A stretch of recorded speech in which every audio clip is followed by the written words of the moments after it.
Last night, I listened as Occupy Tampa's General Assembly dealt with a matter of justice in their camp. I did a little trimming, but I wanted to share as much of the conversation as possible. I think it shows the democratic way to make decisions that the Occupy movement is known for. Everyone speaks up, each with a different viewpoint, each with a different concern. Together, they reach a consensus. Now I'll let Occupy Tampa do the talking.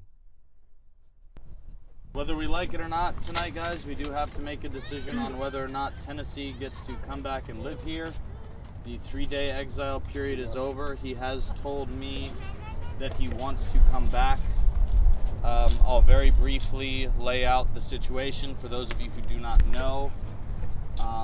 Tennessee is suspected of stealing money from the kitchen fund, although there's no proof. He's suspected of stealing money, about $300 from Leslie about a month back, although there's no proof of that either. And it appears, and I did actually investigate this, that he stole about $500 from me just 3 days ago. He seems remorseful to me. I'm just going to leave it to an up or down as to whether or not he gets back. We do have to reach consensus on this, although I'm going to stand aside because I have a lot of history with the guy and I love him to death, and I think we should give him a second chance. But it's the community's decision, not mine. Have at it. I don't think that we should, and just for the mere fact that it's Steph, it shows his character. And, you know, way beyond that, I mean, the rules were blatantly broken with drinking around the fire after we had that big meeting about, you know, the drugs and alcohol. And then on top of that, the violence that happened when he knocked out that guy from Occupy Gainesville. I think he's had more than enough chances, and, you know, it just kept perpetuating. My intuition tells me that he did it. My intuition is also judgmental. My ideology, which by the merit of me being here, is more important to me than my intuition. My ideology says that we can work with him. Whether he did it or not. But like I said, my intuition feels like he did it. I don't know how I'm gonna vote. Alright, so I wasn't here when all this stuff happened, but I believe in the process of evidence because everybody's innocent until proven guilty. And we are not going to be like the courthouse is now where you are guilty before proven innocent. But I would like to put in each and every one of yours' heads to remember that if you guys decide to kick him out or decide to let him stay, that does set a precedence, like you said, but it also puts a mood on the Occupy. He has a good heart, but I think he just maybe the way he's learned and the way he's dealt with things in the past are just different, you know what I'm saying? And, you know, I just really want to stress, this is a really hard decision. Like, you know, when Seth said, like, he doesn't want to make a decision, like, I feel the same way. I don't want to. I'm going to have to, and I'm going to make myself make a decision by the end of this. But I just want to make sure that we don't take this lightly, and if we do this now, that we should realize what kind of power we have right now, because this is a people's movement and we're making a decision on a person. But again, camp safety is number one priority, like 100% of the time. Anyone that comes into our society, if we propose to create something new, is a refugee from a failed civilization. Okay, they're going to come with their anger, they're going to come with their fear, they're going to come with their greed, they're going to come with all these faults that was conditioned into them. One of the things about the movement, the most important thing about the movement is don't harm the movement. And we were at a direct action Monday night, and it's been our trademark. It's us that we don't fight, we don't create violence. And he created violence and he went after a police officer. That would have been the worst thing for us, for something to happen from that, and it shouldn't have an opportunity to happen again. You know, we can't necessarily prove the stealing. He's violent. I don't think that necessarily we should kick somebody out for that. But what's really important is if he is making females feel uncomfortable. That, to me, is above everything else. Mic check. Mic check. I'm here. I'm here. Because I see a better world. Because I see a better world. Able to form. Able to form. Mahatma Gandhi Mahatma Gandhi said that. said that. I love your Christ, I love your Christ, but I don't like your Christians. but I don't like your Christians. Christ said, Christ said, forgive 7 times 7 forgive 7 times 7 times 7 times 7. times 7 times 7. I agree with Gandhi. I agree with Gandhi. I agree with Jesus. I agree with Jesus. I think that if I think that if we had conditions we had conditions and we expressed how and we expressed how women felt women felt and people who got robbed felt, that even if he did it or not, that even if he did it or not, we're going to hold him to a high standard. we're going to hold him to a high standard. I say we give him one more fucking shot. I say we give him one more fucking shot. I was going to say exactly the same thing he said without Christ and Gandhi. So I like to propose that we give him a probationary period of, I don't even want to make it little. I mean, 3 months at the minimum, probationary period, 3 to 6 months even, where if he has one strike with stealing, violence, drinking in the camp, or harassing a female, he's gone. And that's what I would like to friendly amend. So I don't know if you would like to accept that. I'll accept that. We've gone through this in the General Assembly many times, that it's zero tolerance for violence, for drugs and alcohol here, and sexual harassment and all that stuff. Also, this whole probation period idea, it's like, what are we gonna do? Walk around with a rule book and special rules for the special individual, and like if everybody's gone, we got to be wondering if Tennessee's going to be here doing something to someone or to anything here at all.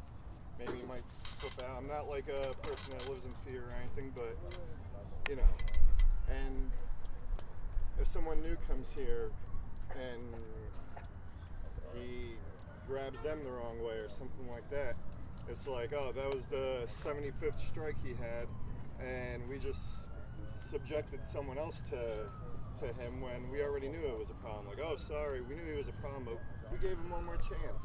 Tennessee comes from a very different culture where the shit he says, that's normal. The shit he does is pretty normal. We haven't tried to understand him at all. He wrote this poem right after he apparently jacked all my shit, and it was, the world has crushed this man. I don't think any of us can understand how deep of a hole he's in. He doesn't have any family that will take him in. Both of his kids are dead. They died at childbirth.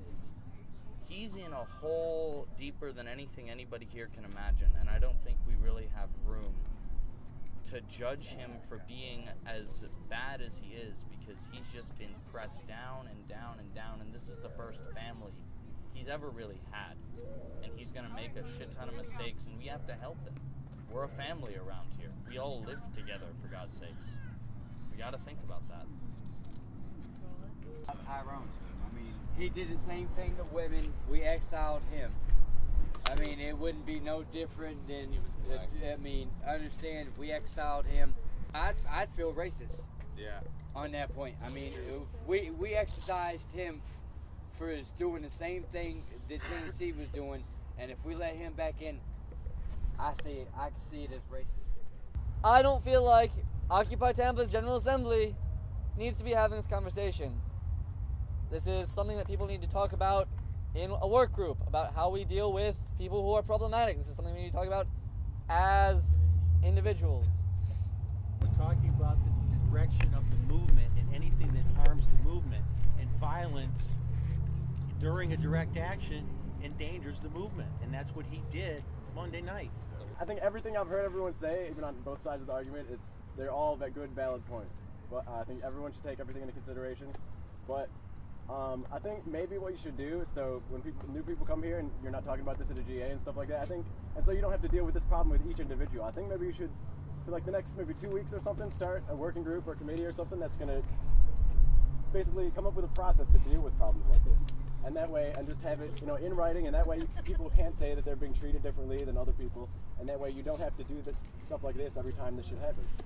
I want to actually bring this out too, because Tennessee has seen this. All right, it says no drugs and alcohol. Okay, right there, boom, you got one. No weapons, that's two. Okay, then let's see, no violence and aggression behavior. That's three. That's three that he's already. 3 guidelines that he's already broken. Never mind. Oh, excuse me. I'm sorry. 4. There's 4. Okay, we're giving him. I mean, I'm sorry. I'm not a babysitter. I'm not going to sit there and hold somebody's hand and tell them what they should and shouldn't do. I wanted to say that when we prepare for direct actions, we have had nonviolent training in which we learn how to hang on to each other, rescue each other from arrest, protect each other if we're getting beaten. And the major thing we're learning is how not to strike out, how not to hit anybody, how not to be violent, how to suppress our natural instincts to defend ourselves. And if we have someone who has absolutely no intention, does not embrace that concept whatsoever, then that is a risk to the movement. I see that as a risk to the movement. I think that you guys have really done a good job about attacking this from all angles, but I think it's pretty obvious that gentlemen probably should not be returning here, at least not living here in this camp with people that are going to be sleeping here and all that stuff.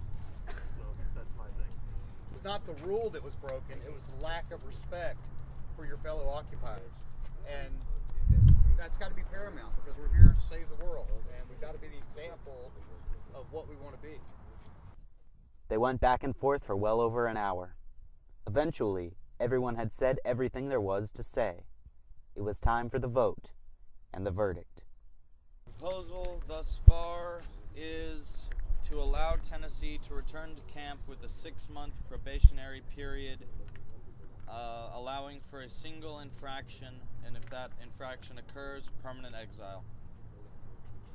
So if you are for allowing Tennessee to come back with the 6-month probation period, and the next time he engages in violence, sexual harassment,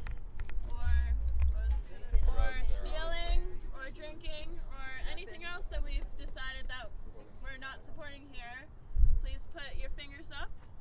If you do not want him to return with this, or you don't feel comfortable with this proposal, down.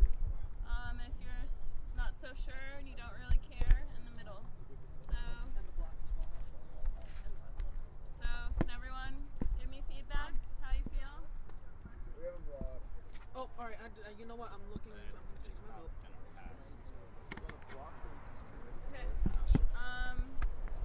That's for not letting him back. So seems like the consensus is that we do not want him to return with this friendly amendment. Okay. Somebody's got to let him know. For Operation Finding Freedom, I'm Alex Cook.